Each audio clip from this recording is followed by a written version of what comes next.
Black Friday and Cyber Monday have just passed, so what better time to upgrade the PC than now? So that's what we're gonna do today in this video. Is I'm just gonna go through a little speed run process of upgrading this PC.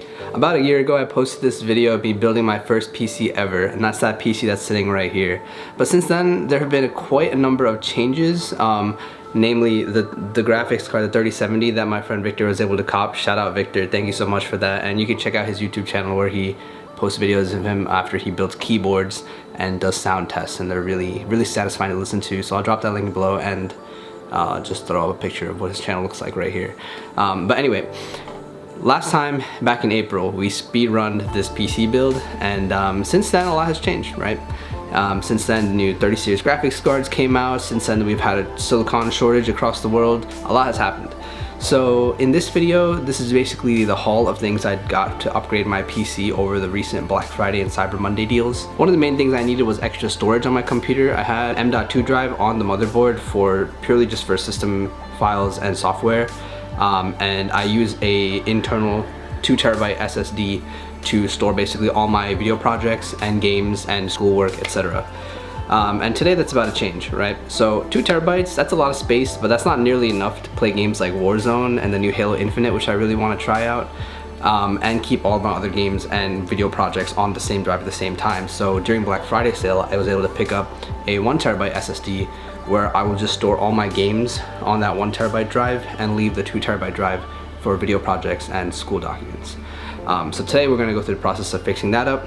I have some cable sleeves to make the PC look even cleaner and just clean up some of the messiness in the back as well, and give it a clean white look. And I have a small bracket that I found on Amazon to kind of help prop up the graphics card. Now 3070, that is a pretty chunky card. It's pretty heavy on its own, and it doesn't even compare to the 2060 Super that I had before. Like it's almost double the size and double the weight. I'm hoping that this little metal piece that I bought will help prop it up and just give it more of a clean parallel look with the rest of the case. So just some seemingly minor changes, but I'm sure I'll run into a lot of problems just because of all the cables that have to be unplugged, replugged, and rerouted. But I thought I'd just share this experience with you in the form of time lapse like I did about a year ago. So I hope you enjoy, and of course I'll show some nice cinematic shots of the completed updated build at the end of the video, so stick around for that. Roll the time lapse.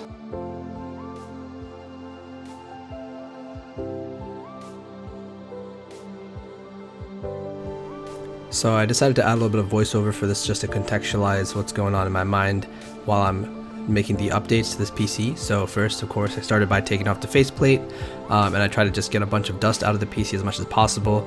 Ideally, people who own PCs, we should be doing dust cleaning and PC management at least on somewhat of a semi-regular basis to make sure all the components are working nicely. But as you can see, there's a lot of dust built up in mine, especially because I have carpet at home, and the dust can really become a problem. So after that, I just plugged out the SSD, just trying to make sure that everything I need is out, like the PSU, before I go ahead and make the additions.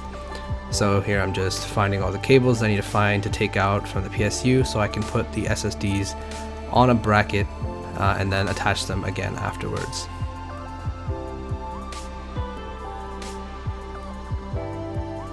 So this part actually took really long to screw in. I cut out a lot of footage. The screws are really small and I have big fingers. So trying to get all the screws in to get these 2 SSDs secured into the mounting bracket was kind of a pain. But once it was finally done, it was a lot cleaner of a solution than leaving the SSD out in front in the middle of the case. And here I'm just putting on the support bracket that I got for the GPU. It ended up eliminating some of the sag. It wasn't perfect. I think a standing bracket would have been the most ideal solution, but I didn't want to add anything that looked too obvious into the case, so I went for a bracket like this instead. Then putting on just the cable clips here onto the cables. Again, in hindsight, I probably should have put these on before winding the cables through the case. I realized that it just made it a lot more difficult once it was already in.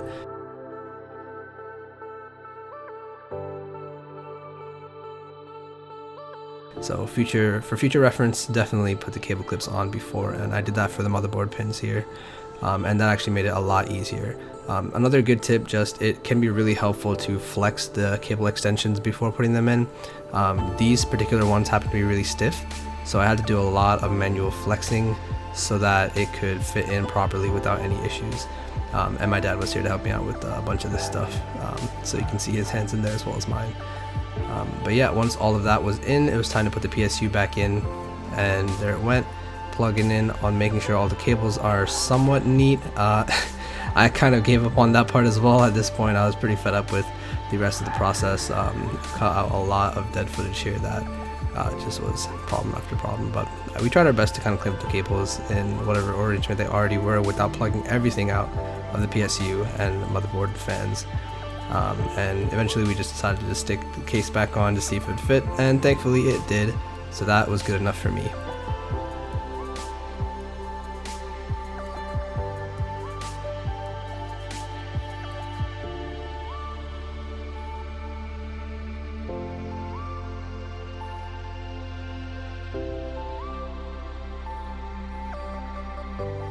Finally, I want to just make sure that all the dust was cleaned out of the dust filters that were on the PC.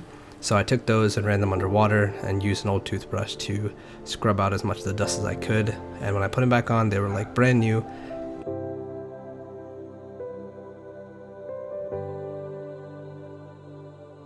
Then, last thing was to just put Blue Eyes back in his spot, pop back on the glass faceplate for the PC, and that's it.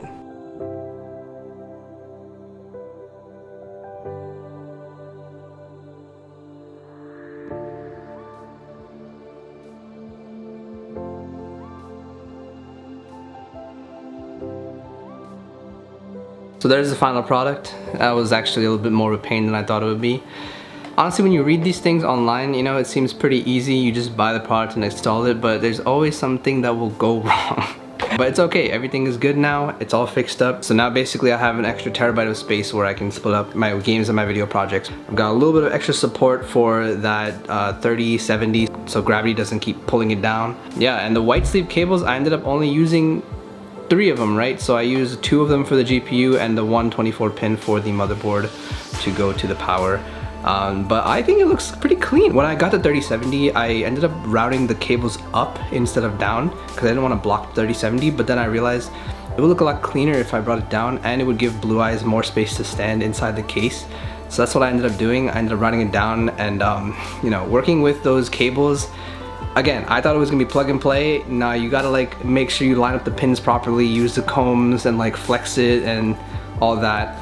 So it was definitely a learning process for me, but it was a fun time doing it, and now the PC is even better for it.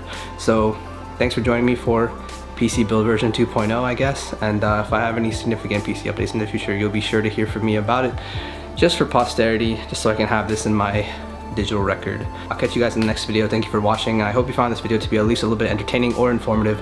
And if you did, hit that like and subscribe for more content, and I'll catch you in the next video. Peace.